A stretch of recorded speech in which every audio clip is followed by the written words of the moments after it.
What's going on, everybody? This is Gregory LaPorte from GamerFitnation.com, and we're here at PAX 2015 in the Indie Mega Booth. And I'm here with my man Chris from Battery Staple Games to check out 20XX, the game that Capcom should have gave us a long time ago, but they didn't. But they're giving it to us right now.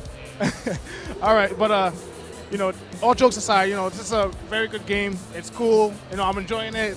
Mega Man fans are gonna love it. But I'm gonna let Chris over here take over and kind of explain what the game's all about. Good thing.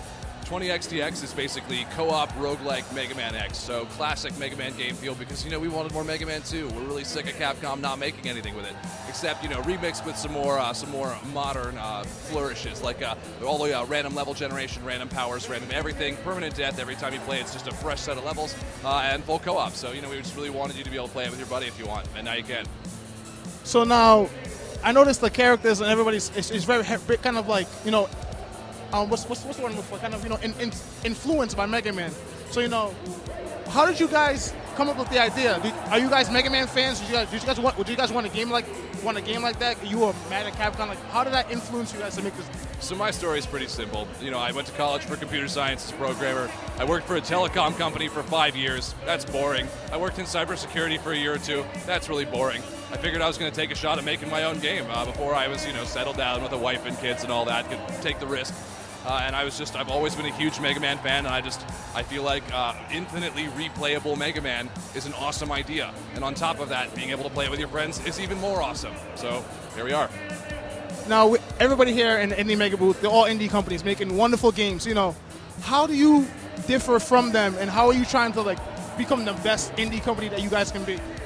You know, I don't want to say that we're trying to become the best indie company there is. I don't want to say anything like that. You know, we're just trying to make the best game we can, the most enjoyable game experience we can. You know, hopefully that correlates to sales down the line. Hopefully that means we get to keep making games as a company.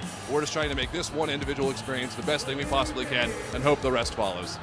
What's been the reception so far here at PAX? Sorry, say that one again? What's been the reception so far here at PAX? Oh, it's been phenomenal. Just almost everybody who comes up and plays it loves it. So many people hear the words co-op roguelike Mega Man and just,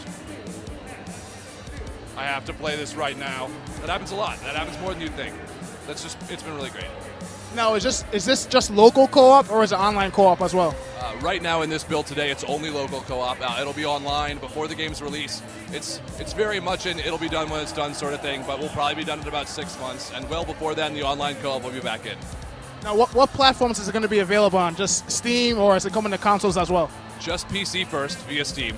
If the game does well, we're going to look at consoles. We're going to look at Mac and Linux. Basically, if it does well in this one big market, the rest will follow. All right. I know I'm a little distracted right now, so I keep looking in the background. My man's going hard right now in the game. It's actually a very good game. The frame rate looks very fantastic in the game. How do you guys maintain the frame rate and also, you know, don't sacrifice gameplay or anything like that? Well, so I can't speak for other engines, but I wrote this one myself.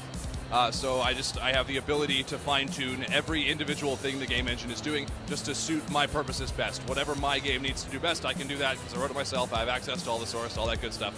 So the game just runs at a nice, smooth 60 frames per second because, you know, it's a 2D title. There isn't that much to draw. Like on modern hardware, you know, imagine that current modern hardware runs something like Crisis 2 at amazing frame rates. Like you could build a system that would do that. And this is, compared to that, all of it's just 2D. You know, every single thing you're seeing here is just a combination of triangles, right?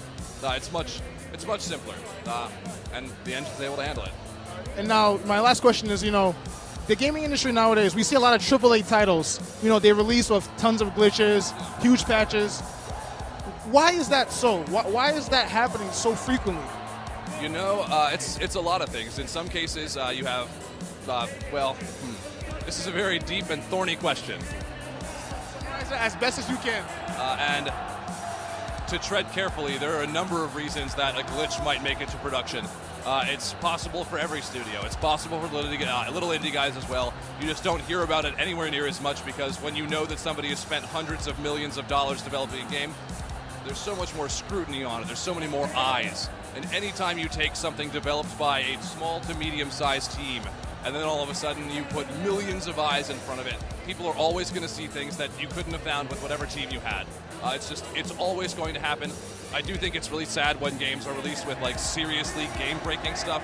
I'm not sure how some of that stuff gets through, but believe me, you know, little games have lots of bugs too. They're just as many people scrutinizing it, not as big of an outcry.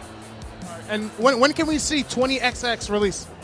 So it's definitely it'll be done when it's done kind of thing, but it'll probably be done in about 6 months. You can get it on Steam Early Access right now. You can buy it right now. It's like $8. The price is going to go up in a couple of weeks. It's going to be $15 on release. You heard that? It's what? It's $8 Steam Early Access. You all need to hop on that. Battery Staple Games, 20XX. I'm Gregory LaPorte here at PAX 2015. GamerFitnation, bro.